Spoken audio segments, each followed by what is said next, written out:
आइए नजर डालते हैं आज दिन भर की तमाम सभी बड़ी खबरों पर अभी तक आपने इस वीडियो को लाइक नहीं किए हैं तो फटाफट कर लीजिए। तो चलिए खबरों पर नजर डालते हैं।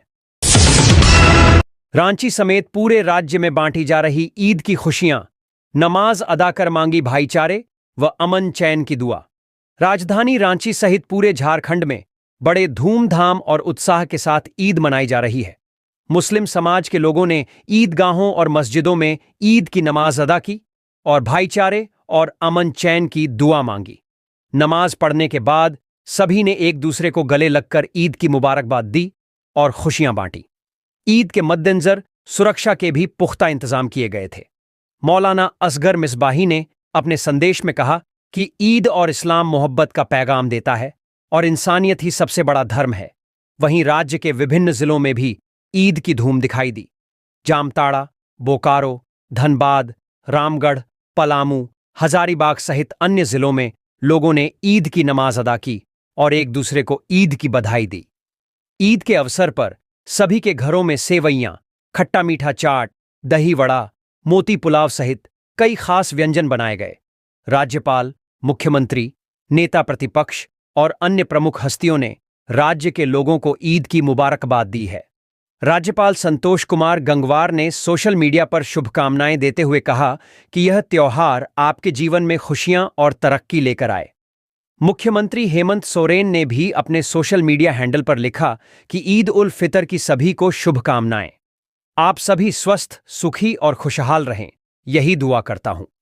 नेता प्रतिपक्ष बाबूलाल मरांडी ने भी सभी मुस्लिम धर्मावलंबियों को ईद उल फितर की शुभकामनाएं दी।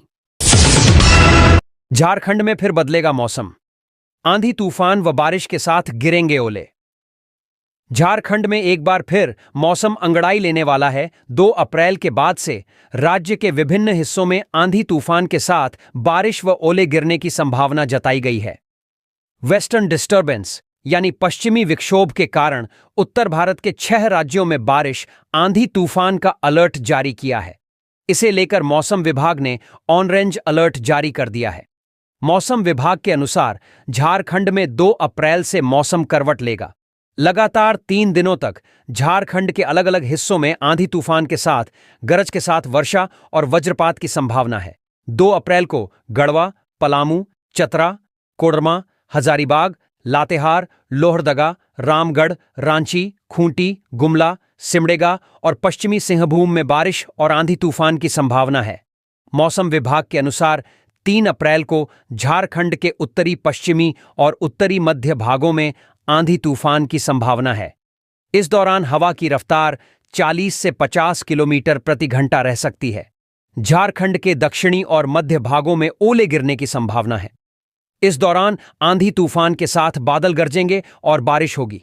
इससे गढ़वा, पलामू, चतरा, कोडरमा, हजारीबाग, लातेहार, लोहरदगा, रामगढ़, रांची, खूंटी, गुमला, सिमडेगा और पश्चिमी सिंहभूम प्रभावित होंगे। झारखंड के दक्षिणी पूर्वी और मध्य भागों में 4 अप्रैल को आंधी तूफान की संभावना है। इस दौरान हवा की रफ्तार 50 से 60 किलोमीटर प्रति घंटा रह सकती है। 4 अप्रैल को गढ़वा, पलामू, चतरा, कोडरमा, हजारीबाग, लातेहार, लोहरदगा, रामगढ़, रांची, खूंटी, गुमला, सिमडेगा, पश्चिमी सिंहभूम, गुमला, सिमडेगा, कोडरमा, गिरिडीह, धनबाद, बोकारो, सरायकेला खरसावां, पूर्वी सिंहभूम, जामताड़ा, देवघर, दुमका, पाकुड़, गोड्डा और साहिबगंज जिले प्रभावित हो सकते हैं। सिरमटोली सरना स्थल से रैंप हटाने की मांग को लेकर जोरदार प्रदर्शन, पुलिस से झड़प के बाद माहौल गर्म। सराहुल की शोभा यात्रा को लेकर सिरमटोली स्थित सरना स्थल के पास फ्लाईओवर के रैंप को हटाने से जुड़ा विवाद थमने का नाम नहीं ले रहा है। अलग अलग आदिवासी संगठनों का विरोध प्रदर्शन लगातार जारी है। 30 मार्च को सिरमटोली के पास विधि व्यवस्था बाधित करने की कोशिश हुई है। सिरमटोली बचाओ मोर्चा के बैनर तले सरना धर्मावलंबियों का जत्था पुलिस से उलझ गया। वहां पर पुलिस बैरिकेडिंग तोड़ दी गई। रैंप को भी क्षति पहुंचने की कोशिश की गई। आंदोलन का नेतृत्व पूर्व मंत्री गीताश्री उरांव कर रही थी। इस मार्च में प्रेमशाही मुंडा समेत कई आदिवासी नेता शामिल थे। गीताश्री उरांव ने कहा कि सरकार इस समस्या का समाधान नहीं करना चाह रही है। इसमें खास बात यह है कि इस दौरान पुलिस ने संयम का परिचय दिया। रांची के एसडीएम उत्कर्ष कुमार ने आंदोलनकारी को समझने की पूरी कोशिश की, लेकिन आंदोलनकारी इस मांग पर अड़े हैं कि सरना स्थल के पास से पूरे रैंप को हटाया जाए। फिलहाल सिरमटोली सरना स्थल के पास बड़ी संख्या में पुलिस बल को तैनात कर दिया गया है। दरअसल 1 अप्रैल को आदिवासियों के सबसे प्रमुख त्योहारों में से एक सरहुल की शोभा यात्रा निकलेगी। इसमें अलग अलग अखाड़ा से आदिवासी समाज के लोग शोभा यात्रा निकालते हैं, जो सिरमटोली स्थित सरना स्थल पर जाकर संपन्न होती है। लेकिन फ्लाईओवर का रैंप बनने की वजह से सिरमटोली सरना स्थल के मेन गेट के पास का एरिया थोड़ा संकुचित हो गया है। हालांकि प्रशासन के प्रयासों से रैंप के गेट को थोड़ा छोटा भी किया है, ताकि सरहुल की शोभा यात्रा पर किसी तरह का असर न पड़े। फिलहाल पुलिस के लिए सबसे बड़ी चुनौती है कि 1 अप्रैल को शोभा यात्रा की प्रक्रिया को शांतिपूर्वक संपन्न कराया जाए। आपको बता दें कि रैंप हटाने की मांग को लेकर पिछले दिनों रांची बंद का भी आह्वान किया गया था, जिसका व्यापक असर दिखा गया था। हालांकि एक पक्ष का यह भी कहना है कि जानबूझकर मामले को तूल दिया जा रहा है। सरहुल शोभा यात्रा की तैयारी पूरी, मुख्यमंत्री हेमंत सोरेन होंगे मुख्य अतिथि। प्रकृति पूजा के महापर्व सरहुल की तैयारियां पूरी हो चुकी हैं। केंद्रीय सरना समिति के नेतृत्व में सिरमटोली सरना स्थल पर हजारों सरना धर्मावलंबी सरहुल शोभा यात्रा में भाग लेंगे। इस पावन अवसर पर सभी आदिवासी समुदाय के लोग सरना मां से आशीर्वाद लेने के लिए माथा टेकेंगे और मन्नत मांगेंगे। सोमवार को समिति के अध्यक्ष अजय तिर्की की अगुवाई में हुई बैठक में यह निर्णय लिया गया कि यह पर्व आदिवासी समुदाय के लिए उल्लास, समृद्धि और प्रकृति के प्रति अपनी आस्था प्रकट करने का महत्वपूर्ण अवसर है। 1 अप्रैल को सिरमटोली सरना स्थल पर हजारों खोड़ा मंडलियों और आकर्षक झांकियों का रंग देखने को मिलेगा। श्रद्धालु मान सरना से सुख समृद्धि की कामना करेंगे। इस दौरान पारंपरिक वेशभूषा में खोड़ा मंडलियां वाद्य यंत्रों के साथ गीत गाते हुए सरना स्थल पहुंचेगी। सभी खोड़ा मंडलियों को सरना अंगवस्त्र प्रदान कर सम्मानित किया जाएगा। सरहुल के अवसर पर सभी समुदायों को आमंत्रित किया गया है। पारंपरिक सरना अंगवस्त्र पहनाकर खोड़ा मंडलियों का सम्मान किया जाएगा। इसके अतिरिक्त विभिन्न स्थानों पर सैकड़ों स्टॉल लगाए जाएंगे, जहां श्रद्धालुओं के लिए प्रसाद वितरण किया जाएगा। मुख्य अतिथि के रूप में मुख्यमंत्री हेमंत सोरेन इस पावन अवसर पर उपस्थित होंगे। शोभा यात्रा में सबसे पहले पहुंचने वाले खोड़ा मंडलियों को सम्मानित किया जाएगा और साथ में पुरस्कार भी दिया जाएगा। प्रथम पुरस्कार 11,000 रुपए, द्वितीय पुरस्कार 7,100 रुपए, तृतीय पुरस्कार 5,100 रुपए। इसके अलावा पहान, पैन भोरा और महतो को भी उनके योगदान के लिए सम्मानित किया जाएगा। पिस्का मोड़ स्थित सत्यारी सरना स्थल पर भी सरहुल पूजा का भव्य आयोजन किया गया। पारंपरिक रीति रिवाजों के तहत पाहन सोमरा मुंडा, जोगेंद्र मुंडा, भूनू मुंडा और सोहराई मुंडा ने पूजा अर्चना कर मां सरना से खेत खलिहानों की हरियाली और सुख समृद्धि की प्रार्थना की। श्रद्धालुओं ने एक दूसरे को अबीर गुलाल लगाकर और कानों में सरहुल के फूल लगाकर बधाई दी। केंद्रीय सरना संघर्ष समिति के प्रदेश अध्यक्ष शिवा कच्छप ने इस मौके पर कहा कि सरहुल हमें नई ऊर्जा प्रदान करता है। उन्होंने प्रकृति संरक्षण का संदेश देते हुए कहा कि पर्यावरण से छेड़छाड़ नई आपदाओं को जन्म देती है, इसलिए हमें प्रकृति की रक्षा करनी होगी। मंत्री इरफान अंसारी की बड़ी घोषणा, धनबाद को मिलेगी स्वास्थ्य की बड़ी सौगात, जल्द खुलेगा नया मेडिकल कॉलेज। कोयला नगरी धनबाद को एक और मेडिकल कॉलेज मिलने वाला है। साथ ही धनबाद को बहुत जल्द मेडिकल हब बनाया जाएगा। दरअसल राज्य के स्वास्थ्य मंत्री इरफान अंसारी ने रविवार को धनबाद में बड़ी घोषणा की है। मंत्री इरफान अंसारी एक निजी अस्पताल के उद्घाटन कार्यक्रम में शामिल होने पहुंचे थे। इस दौरान उन्होंने कहा कि धनबाद को मेडिकल हब बनाया जाएगा। साथ ही पीपीपी मोड में एक और मेडिकल कॉलेज खोलने का ऐलान किया। बता दें कि रविवार को मंत्री धनबाद के सरायढेला में एक निजी अस्पताल का उद्घाटन करने पहुंचे थे। वहीं कार्यक्रम के समापन के बाद उन्होंने पत्रकारों से बातचीत करते हुए ही ये बात कही कि धनबाद को मेडिकल हब बनाया जाएगा और धनबाद में 500 बेड का एक अतिरिक्त अस्पताल जल्द ही तैयार किया जाएगा। आगे कहा कि यह कदम स्वास्थ्य सुविधाओं को और अधिक सुदृढ़ बनाने और लोगों को बेहतर इलाज मुहैया कराने के लिए उठाया जा रहा है। मुख्यमंत्री हेमंत सोरेन सपरिवार अचानक क्यों पहुंच गए मामा घर? जानिए क्या थी वजह। मुख्यमंत्री हेमंत सोरेन रविवार को सरायकेला खरसावां जिले के चांडिल प्रखंड के धातकीडीह स्थित अपने मामा घर पहुंचे। बता दें कि यहां मुख्यमंत्री हेमंत सोरेन अपने मामा के बेटे के पुत्र के अन्नप्राशन में शामिल होने पहुंचे थे। इस दौरान उनकी पत्नी व विधायक कल्पना सोरेन माम रूपी सोरेन और ईचागढ़ की विधायक सविता महतो भी इस कार्यक्रम में उपस्थित रहीं। कड़ी सुरक्षा के बीच रात के 8 बजे वह अपने मामा घर पहुंचे थे। ननिहाल पहुंचने पर आदिवासी रीति रिवाज से उनका स्वागत किया गया। इस दौरान मुख्यमंत्री ने गांव के बच्चों के साथ फोटो भी खींचवाई। वहीं सीएमओ की ओर से तस्वीरों को साझा किया गया, जिसमें लिखा, मुख्यमंत्री हेमंत सोरेन एवं विधायक कल्पना सोरेन सरायकेला खरसावां के धातकीडीह स्थित अपने मामा घर पहुंचे, जिसमें बताया गया कि मुख्यमंत्री वहां अपने ममेरे भाई दीपक किस्कू के सुपुत्र तथा सुपुत्री के नामकरण संस्कार में शामिल होकर परिवारजनों को बधाई तथा शुभकामनाएं दी। रांची को फैटी लिवर मुक्त बनाने में जुटे केंद्रीय रक्षा राज्य मंत्री संजय सेठ 3 अप्रैल से शुरू होगा बड़ा अभियान। फैटी लिवर एक गंभीर बीमारी है जिसकी वजह से कई दूसरी बीमारियां भी हो जाती हैं। इससे निजात दिलाने के लिए सरकारी और गैर सरकारी स्तर पर कई प्रयास किए जा रहे हैं। इसके बावजूद इसकी रोकथाम चिकित्सकों के लिए चुनौती बनी हुई है। विशेषज्ञों के अनुसार फैटी लिवर की समस्या के पीछे मुख्य वजह लोगों के खान पान और जीवन शैली पर निर्भर करता है।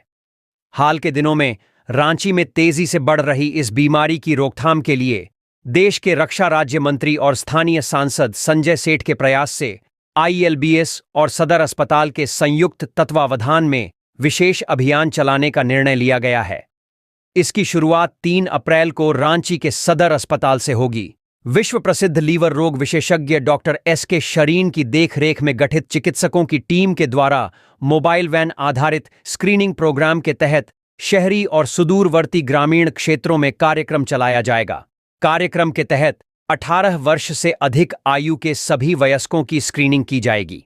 रांची को फैटी लिवर मुक्त बनाने के संकल्प के साथ कार्यक्रम को सफल बनाने में जुटे देश के रक्षा राज्य मंत्री और स्थानीय सांसद संजय सेठ ने कहा कि इसके लिए 4 मोबाइल वैन उनके द्वारा उपलब्ध कराया जाएगा, जिसके माध्यम से फैटी लिवर की स्क्रीनिंग शुरू होगी।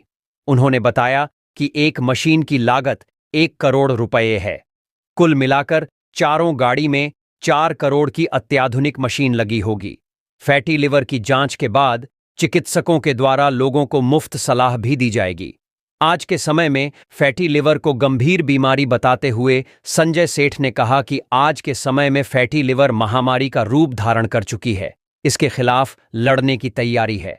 उन्होंने कहा कि हमारा प्रयास है कि रांची लोकसभा क्षेत्र पूरे देश के लिए एक मॉडल बने। उन्होंने कहा कि प्रधानमंत्री नरेंद्र मोदी के स्वस्थ भारत की संकल्पना को साकार करने के लिए इस अभियान की शुरुआत की गई है।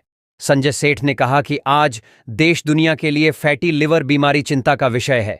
इससे रांची भी अछूता नहीं है। इसलिए रांची वासियों के लिए निःशुल्क फैटी लिवर की स्क्रीनिंग के लिए अभियान चलाने का निर्णय लिया गया है। सरकार का बड़ा फैसला 13 और 14 अप्रैल देश भर में कार्यालय, स्कूल और तमाम संस्थानें रहेगी बंद। जानिए क्या है वजह। सरकार ने छुट्टी को लेकर बड़ा फैसला लिया है। 14 अप्रैल 2025 को पूरे देश में छुट्टी रहेगी। उस दौरान निजी प्रतिष्ठान भी बंद रहेंगे। मोदी सरकार ने यह निर्णय लिया है, जिसे लेकर आदेश भी जारी कर दिया गया है। दरअसल 14 अप्रैल की तारीख भारत के लिए एक ऐतिहासिक और सम्मानजनक अवसर के रूप में दर्ज कराने की तैयारी है।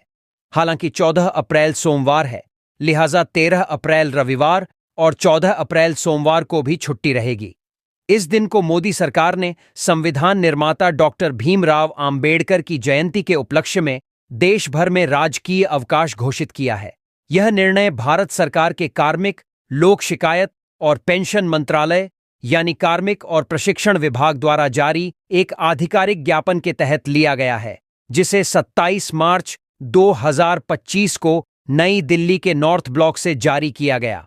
दरअसल डॉक्टर B.R. आम्बेडकर की जयंती जो 14 अप्रैल को मनाई जाती है, न केवल उनके योगदान को याद करने का अवसर है, बल्कि उनके विचारों को आत्मसात करने और एक समावेशी समाज की दिशा में कदम बढ़ाने का भी प्रतीक है।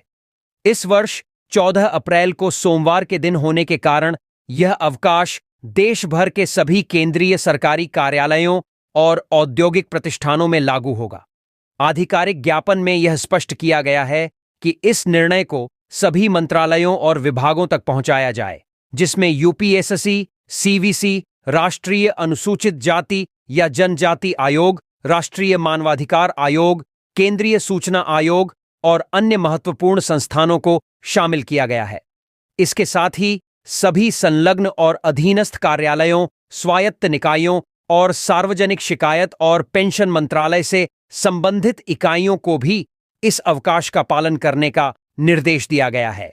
इस अवकाश की घोषणा को व्यापक प्रचार के लिए पीआईबी, शास्त्री भवन और डीओपीटी की वेबसाइट पर भी उपलब्ध कराने का निर्देश दिया गया है। इस अवकाश के दौरान स्कूल, कॉलेज और सरकारी कार्यालय बंद रहेंगे, जिससे लोग विभिन्न आयोजनों, सेमिनारों और सांस्कृतिक कार्यक्रमों में भाग लेकर बाबा साहेब के जीवन और उनके सामाजिक सुधारों को याद कर सकेंगे। यह अवकाश न केवल एक दिन की छुट्टी है, बल्कि एक ऐसा अवसर है जो समाज में जागरूकता, समानता और एकता को बढ़ावा देगा। मोदी सरकार का यह कदम डॉक्टर आम्बेडकर के प्रति गहरे सम्मान और उनके विचारों को जन जन तक पहुंचाने की प्रतिबद्धता को दर्शाता है, जिससे देश उनके सपनों को साकार करने की दिशा में एक और कदम आगे बढ़ सके। 100 से ज्यादा कर्मचारियों की नौकरी गई, हाई कोर्ट के आदेश का हवाला देकर जारी हुआ निर्देश। वर्षों से काम कर रहे 100 से ज्यादा कर्मचारियों की नौकरी चली गई है। डोरंडा कॉलेज के 100 से ज्यादा कर्मचारियों को झटके में बाहर निकाल दिया गया है। यह सभी कर्मचारी इंटर की पढ़ाई से संबंधित कार्यों को देखते थे। बताया जा रहा है कि सभी कर्मचारी डोरंडा कॉलेज में 15 साल से काम कर रहे थे। हालांकि जो पत्र जारी किया गया है वो रांची यूनिवर्सिटी की तरफ से है। आदेश में उच्च न्यायालय के फैसले का जिक्र है, जिसके आधार पर कर्मचारियों को नौकरी से हटाया गया है।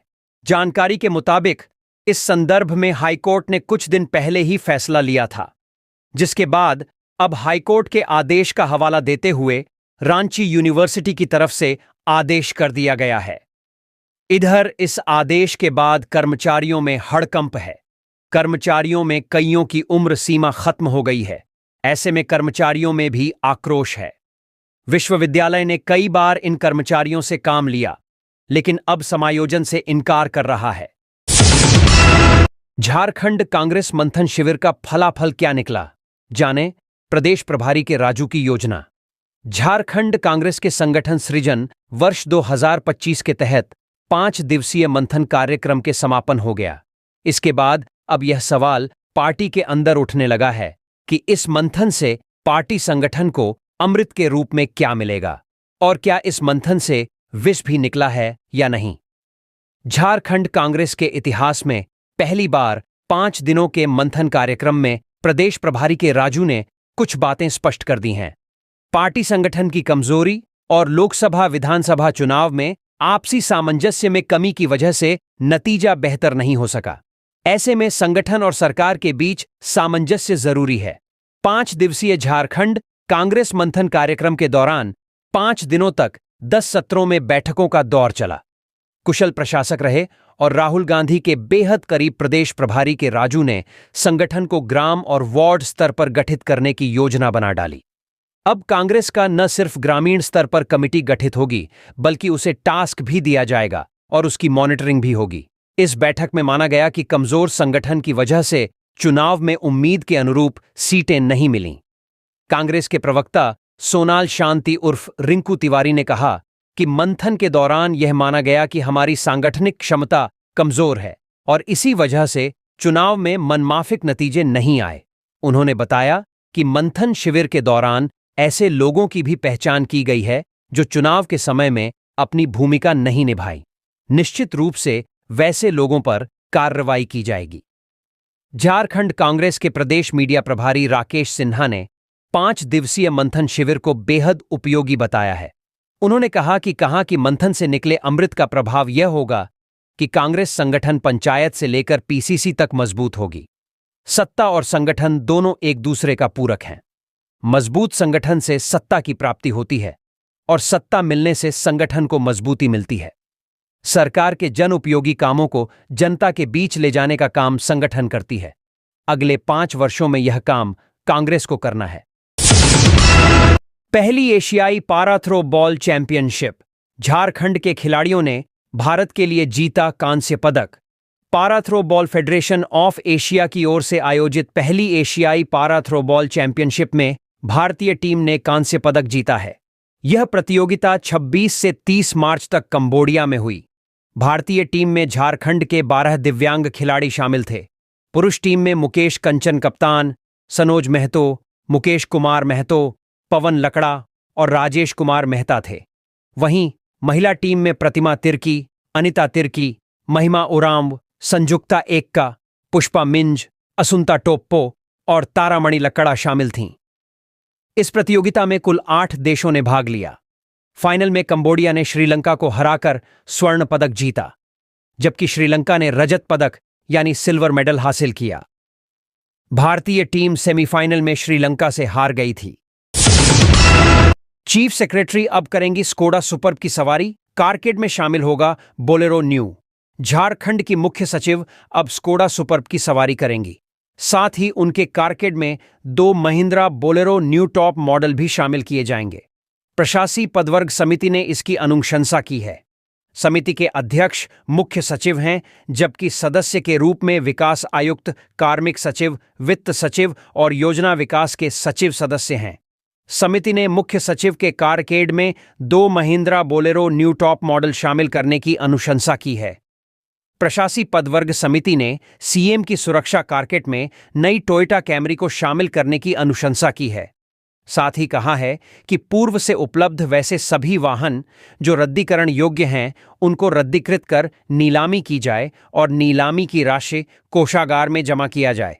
वाहन की खरीद जेम पोर्टल के माध्यम से की जाएगी।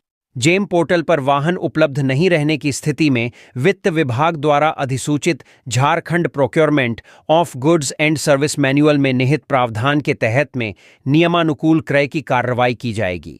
मंत्रिमंडल सचिवालय एवं निगरानी विभाग समन्वय में नयाचार कार्यों के लिए एक टोयोटा वेलफायर वाहन की खरीद की जाएगी। प्रशासी पदवर्ग समिति ने इस वाहन के भी क्रय की अनुशंसा की है।